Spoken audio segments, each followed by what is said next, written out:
This is gonna be good. One more time, let's say it for Clive Standen! I love you, Ronald! Let's go! Vikings forever! Oh, look at that, look at that. Before the first question, do you still remember your Bahraini name? My Bahraini name is Akshay Kumar. Akshay Standen, everybody! Second day in Bahrain. How are you vibing with it? How do you feel about it so far here in Bahrain? Well, I said to you guys yesterday, anyone was here, my first impression of Bahrainian people is they're so genuine. And now I can back up because I've had a whole day here, a whole night here. I had an incredible evening, and everyone has just been so genuine. I mean, it's so easy to talk to everybody, and everyone's just really happy to be here with this Comic-Con. So I got no complaints. I would love to come back to Bahrain anytime. I'm going to tell the world who hasn't been to Bahrain that they should get here as well. It's a very, very special place. Bahrain, make some noise! Or you can just stay. How about that? I'll just stay. I'm good. Can I stay? Check your shawarma every day. Let's boost the second day. We're gonna make it happen, definitely. Now, how does it feel to know you have fans across the planet right here in Bahrain? Like, did you expect this kind of crowd when you arrived? Not at all. I mean, the thing is about Vikings is when we did it. I mean, I'm a big history. I love history anyway. So when the script came along, I was into Vikings, and I remember sitting in the minibus on the way to work with Gustav Skarsgård, who plays Floki. And he loves it too, and he's from Scandinavia, and we sat there talking about how we love the script, but was there really an audience for it? Game of Thrones had just come on, that was taking off, and this was very different. And we sat there at our very first Comic-Con in San Diego, and we were backstage. And we had the big hall, we weren't sure if anyone was going to turn up, and then when we got backstage, we just heard, now I just thought it was people stamping their feet or banging their. We came out on stage and the first 3 rows were dressed as Vikings with shields and horns, they were banging their axes, and I guess it's got an audience. But it's grown, and to answer your question, I mean, I'm here in the Middle East, and I had no idea that I'd be out here in Bahrain talking about playing Rollo, 9 years after I started the show. So, thank you for giving me an amazing journey, and giving all of us in Vikings the seasons that we got, and be able to tell the stories that we wanted to tell. Thank you, Bahrain, for making this happen. Appreciate it. How do you feel about Rollo as a character? Like, how it changed? Did it change your career a bit? Did it add more to it? Like, after you took this role, how did it change in your career as an actor? Well, definitely, Vikings has changed everything for me. I mean, one, it was just an incredible experience to work with. I got some friends from that show, and I had some amazing experiences while filming it, which is what it's all about, right? We're here for a very little time. It's about enjoying it. Rather than chasing something, it's about actually enjoying the moment of doing it. So there's that. But yeah, it took me on a completely different career path. I mean, playing Rollo, and it's incredible to play a character that you can build. In season 1, people hate him. In season 2, people kind of love to hate him. In season 3, you start to be more on Rollo's side, or at least understand where he's coming from. And some people, against their will come up to me and be like, I can't love him. And I think that's the biggest compliment I can have as an actor playing a character, is if people do not know where the character stands, and he's really living that much of the grey, and I'm doing the job really well. It's really nice to get that feedback. That is amazing, that is amazing. I got a lot of questions, but I guess so do Bahrain. So, guys, any questions right now for, okay, you're ready, let's go.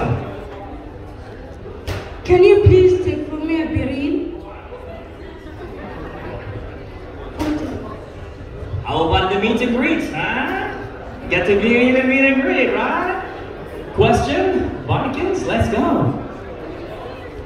Hello. Hello.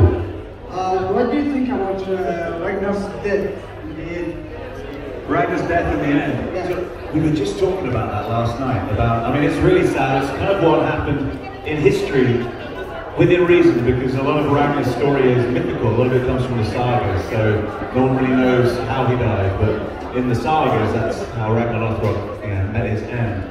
But there was an ending that was talked about with Michael Hurst, the writer. I mean, he had this idea that was never filmed, obviously. But we had this idea that Ragnar never died. That when he went over to England, it was King Egbert that let him go, and Ivar the Boneless went back to tell his brothers that his father had been killed in a pit of snakes, but it never really happened. And the very last episode of Vikings, they toyed with the idea of having a very old farmer, because Ragnar never wanted to be a king, he just wanted to be a farmer. And to have this old man, played by Travis Fimmel, talking to a lot of kids about the saga of Ragnar Lothbrok. And they were like, Ragnar Lothbrok died in a pit of snakes, and he's going, did he though? And you know, you zoom out and you realise it's Ragnar on a little island in Shetland somewhere, being the farmer. And I kind of like the idea that Ragnar really never died, because it still kind of pays homage to history, but we kind of give our own Viking spin on it as well. But yeah, but how does Rollo feel about Ragnar dying? That's the kind of storyline that I really would have loved to have seen.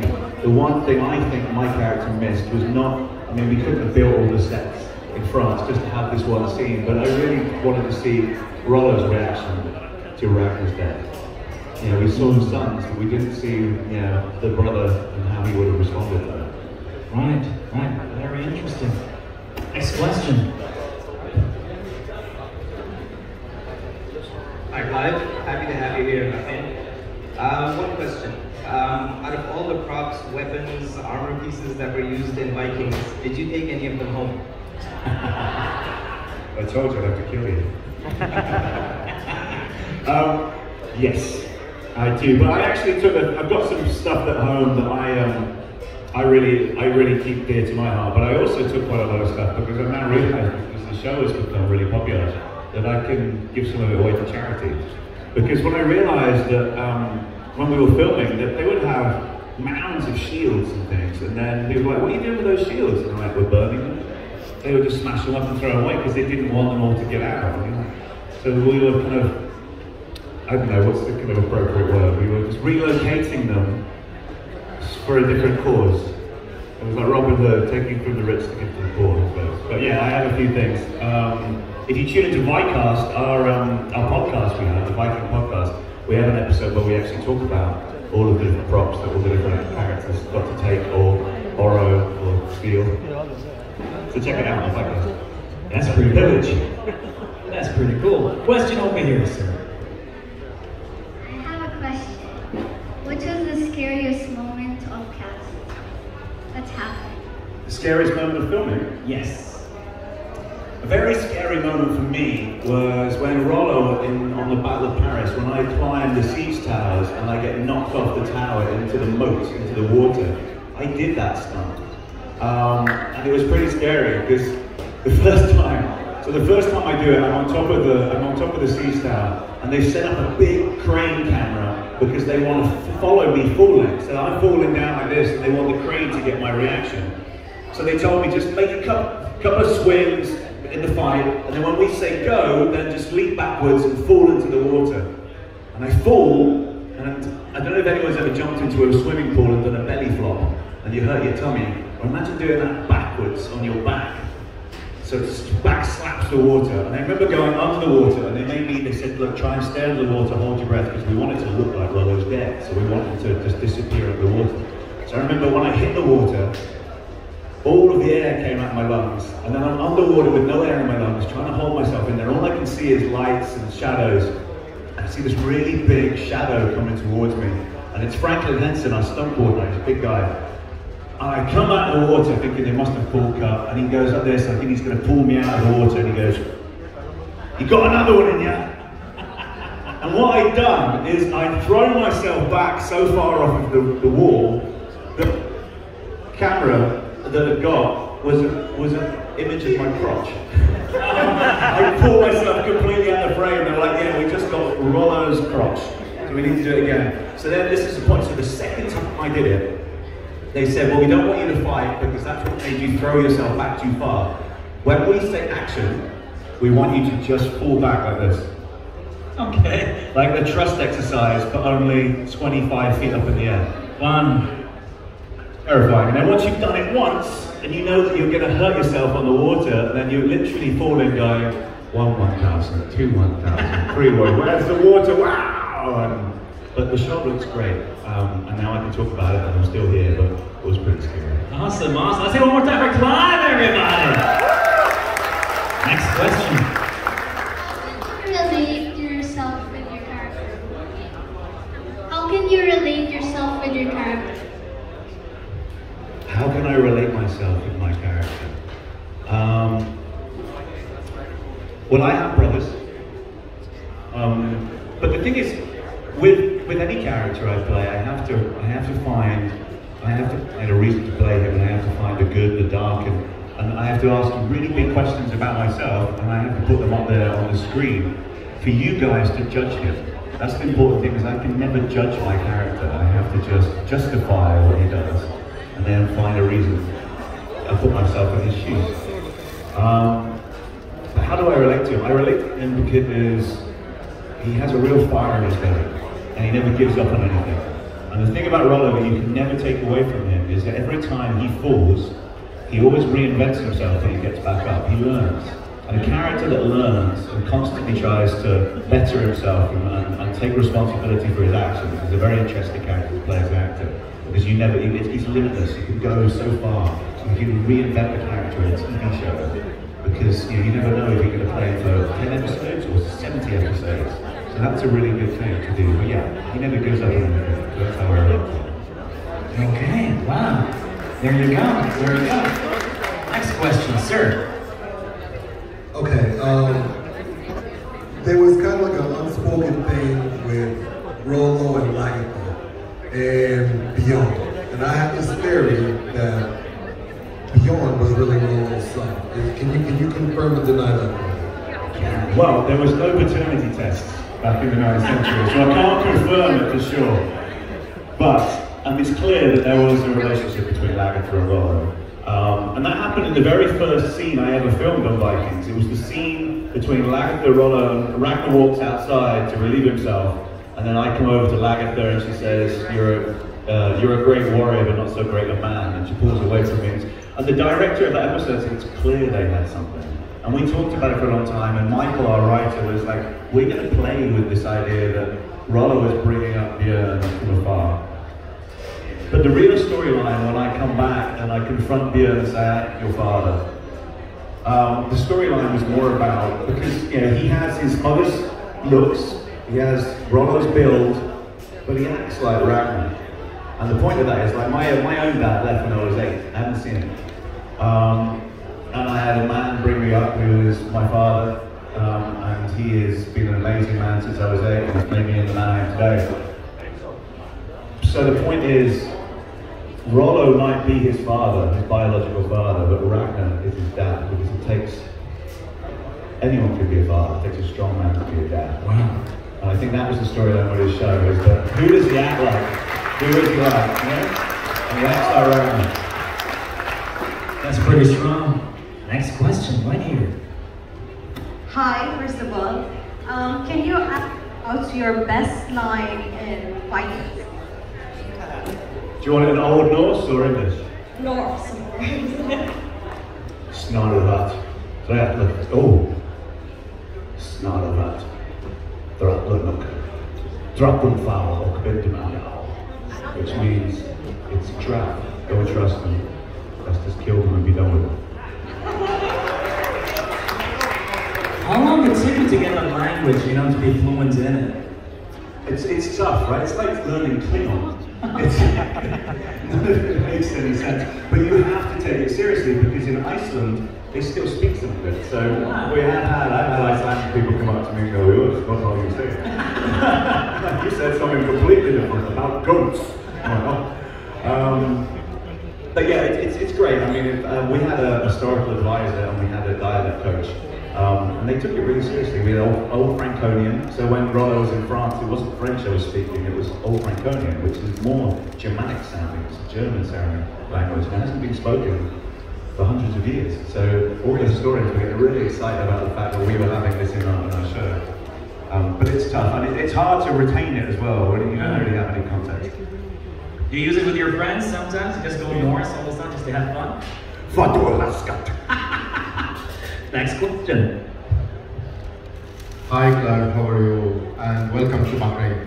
Actually, through watching the series, you face and the guys all kinds of weather circumstances. So how did you handle all these hard circumstances? Weather, yeah. I mean, Ireland is, when you get to Ireland, the Irish will say that the weather is changeable.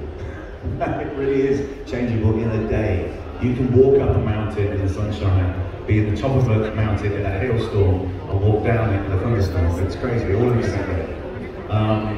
But it's great. I love all that stuff. It's how I grew up. You know, I was playing outside and all the elements and things. I actually get more flustered when it's hot like this. I love it in the rain. I love it like that. Yeah. But the thing is, the weather, when we're filming in those kind of weather, we're all together usually. So the morale, that's when a cast really comes together. When you're all stuck in a tent in the rain, like the games you play, the pranks you play on each other to keep you all lifted. That's what really bonded us, actually, being out there on the mountains for that long, you know, doing all the balancing. The worst thing about it really is like the big cloaks. I wanted to get rid of a cloak as quick as possible, because the cloak, when it gets wet, it just becomes like 3 times as heavy, and you're like dragging it around behind you, and it's pulling on your back, and you try out. And the other thing that you don't think about when you watch it is like, I know my eyes are really sensitive. So I'm playing big, badass Rollo, and all the fire camps, all the smoke would always blow in my eyes, just as I had to be a badass. And I'm sitting there going, trying not to blink on camera because all the smoke's going in my eyes. It's the little things like that that get you. Alright, awesome. Next question. Yes, hello. I'm not sure if you know this, but Rollo's history. Did you know that the Queen Elizabeth is his ancestor? Descendant, yeah. What's your reaction? It's crazy. That's the one thing that's really nice. A lot of people get in touch with me and go, I've done my lineage, or I've done, you know, whatever it might be, 23andMe, or they've gone through their family tree and they've realised they're related to Rollo. The reason why a lot of the royal family and a lot of people have written they're related to Rollo is because he's the great-great-great-grandfather of William the Conqueror. William the Conqueror came over, and that's why, in Normandy, they have 2 lions as their symbol. When William the Conqueror took England, that's why the English football team has 3 lions on the shirt. The 3rd lion is William the Conqueror. So I think Rollo was the 1st lion. All right, awesome. Okay, yes, actually, we had a question. Who is this man? I'm just somebody who just wants to ask. I have a restraining order against you. Everywhere you go, I'm following you. Did you watch Vikings Valhalla? And follow-up question would be, if you had the choice to turn back time, would you still play a role, or would you want to be in the Valhalla series? Oh, I would never want to be in the Valhalla series after Vikings. Actually, I've only seen 2 episodes of Valhalla. I'm not going to throw it under the bus, but I do think the main difference between the 2 shows is ours is character-driven, and theirs is plot-driven. They want to get as quickly to Leif Erikson discovering America as they can. It's all about, then they went here, they did this, they did this, they did this, and there's nothing wrong with that. Game of Thrones is very much like that. But Vikings for me was character-driven. It was about a nuclear family living in a very harsh climate, having no choice but to look further afield. It was all about the battles, the gods, the monsters, everything they believed in was just a backdrop. It wasn't about that. It was about the characters. And you could take those characters out of Vikings and put them in the 21st century, and you would find people that we know that are just like Ragnar, just like Rollo, and that's why we relate to the show. And for an actor, that's what, for want of a better word, turns me on. That's what I want to get into. I want to get into a character-driven piece. So, as much as Valhalla is a great show, I would always choose to be Vikings as an actor. Awesome. Next question. Hi. Hey man, how you doing? Out of all the movies that you played, what was your favorite play? All the movies I've done. There is a film, I mean Vikings was incredible, but we've talked a lot about Vikings. There is a film I did called In Like Flint. The film isn't great. I'm not sure if you would be losing 2 hours of your life if you watched it, but the character I got to play was, it's about Errol Flynn, and I played a 55-year-old drunken alcoholic sailor in the 1930s who has imaginary friends, and he's crazy. And for me as a character, I got so into playing that, I put on loads of weight, got really fat, just had so much fun with that role, that I watched that back and I'm like, wow, I really went somewhere with that. So I have a personal connection to that film called In Like Flint. I really like it. You probably really liked it. So yeah, out of Rollo, that would be my favourite character to play behind Rollo. Alright, good stuff. Next question. I have a bit of a favour. I have older friend that doesn't live in Bahrain anymore, and he watches the show only to see you. He loves you a lot. Can you say to the camera? Say hi, Qasim. What's his name? Qasim. Qasim.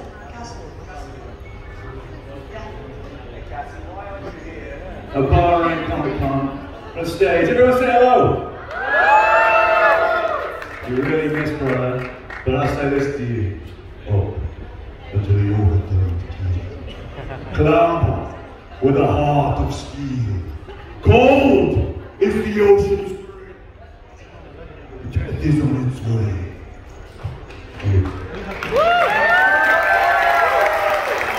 Okay, that was pretty crazy. Alright, down to our last two questions. So, hi Clive. I used to be a huge Rolo fan until what happened in Paris, when I started to kind of dislike the character. So, what was your reaction when you knew that you were gonna betray like that? I'd like to say I always knew I was going to betray Ragnar. I just knew where Rollo was going to end up. I always knew he was going to end up as the Duke of Normandy, because that's history. When I got the role, he was such a base character, I couldn't figure out how we were going to take him from that guy and get him to here. So I kind of had an inkling, well, he's going to have to betray him at some point to get where he was. But for me, it was a great journey personally, because you very rarely get to play a character from the age of 28, 30 to 68 years old, I think Rollo was when we went last see him. Because you would usually recast an actor, you get an older actor to play the older version, and the producers of Vikings trusted us all so much to carry our characters all the way through. So to answer your question, when I got to France, it was the natural development of the character. As much as I was sad to not be a Viking anymore and to be that feral kind of, I kind of felt it was, you know, it's the prince to the pauper. It was like the pauper to the prince. He got to be the prince. So it was like a natural progression to go, okay, this is different. This is a different stage of my process now. He's going to start becoming this guy that learns how to be regal and the duke. So yeah, it wasn't as much fun being, you know, a duke as a Viking, but it was almost like transcending into a different character in a way. All right. Great stuff. Next question. I think not people know this here, but you worked with Bollywood, right? And you worked with legendary actors like Katrina Kaif and Akshay Kumar. So I want to know, how was your experience with them? That was a long time ago. I did a Bollywood film with Namaste on it. Oh wow. Yeah, it was the highest grossing Bollywood film of all time when I did it. I think it's been beaten by it. It was an experience. When I was 23 years old when I did that. Katrina Kaif, Akshay Kumar, Kapoor was gone now. Bless him. It was crazy. We went out to India, and it's like working in 1950s Hollywood. It was like it was unlike anything I've ever seen. But it was great. Akshay Kumar was an absolute gentleman. I remember he took me. We had this thing about perfumes. It's all the kind of like the scents, and like you guys had a lot of oud and amazing smells, very unlike anything I'd smelled. And I remember he kept smelling me, and he was like, "What perfume do you use, Clive?" And I'm like, whatever it was at the time. I was 22, and Hugo Boss or something. And he was like, "You haven't smelled fragrance until you've gone to India and smelled these fragrances." So we're in India, and he goes, we're going to go and go to the perfume cabinet at this shopping mall across the road. And when we were filming in England, he had these 5 bodyguards. And I just thought it was silly, because people who knew him from Bollywood films knew it was Akshay Kumar, but he didn't need 5 bodyguards in London. And he has these 5 bodyguards. And I'm like, are we going to go over to this perfumery or whatever? And he's like, no, I have to wait for my bodyguards. I'm like, okay. But then when we left, we were filming at a nightclub, so we left the nightclub to go to the shopping mall, about 100 meters. At the time, I remember thinking it was like when David Beckham came back to Manchester after being at LA Galaxy. He was mobbed. I was suddenly in this circle with Akshay, surrounded by these massive bodyguards. He wasn't beating people away, but it felt like everyone was like just cameras, everyone in his face. I'd never seen anything like that. It was kind of like, you know, walking with the biggest star in India, just across the road. And then when we went into this perfume place, I've been really polite. I'm British, way I've been brought up, and they're like, smell this. And I'm like, what do you think? I'm like, thinking, nice, have it. No, smell this. It's not as good as have it. And I was like walking out there with a bag of ching, ching, ching, like 12 different perfumes. It was, yeah, at the time, it was unlike anything I'd ever seen. I mean, those guys were very smart. That was a beautiful experience. One more toss here for Clive, everybody. And now for our last question. Let's go. Hey Clive, I just have a question. Do you have any advice for someone who wishes to be an actor like you one day? I get asked this a lot, and this is going to sound harsh, but this is what I got told by Brian Cox when I asked Brian Cox, who's the lead of Succession. And he said, if you really want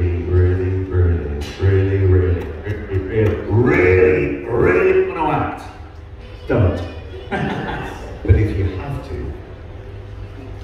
and what he means by that is if it's the last thing you think about, and the first thing you think about, and the only thing you really want to do, and the only thing you're good at, because you can't have a backup plan, you can't have anything to fall back on, then do it. Because half of acting is rejection, half of acting is turning up and being told that you're not blonde, or you're not got the right coloured skin, or you're not whatever it is at the time. That's what you get paid for. You do the job for free. You know what I mean? And not everyone's got that. I went to drama school with people who I like to think, because they're very modest, far more talented than me. And I watched them and I'd be in awe of them, and they've already given up. You know? It's like, that's a thing. So, I mean, if you can act, that's great, but a lot of people can act. It's that extra bit you need to make it.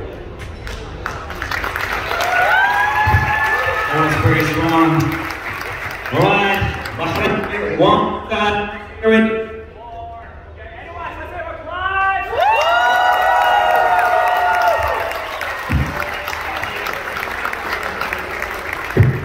AK?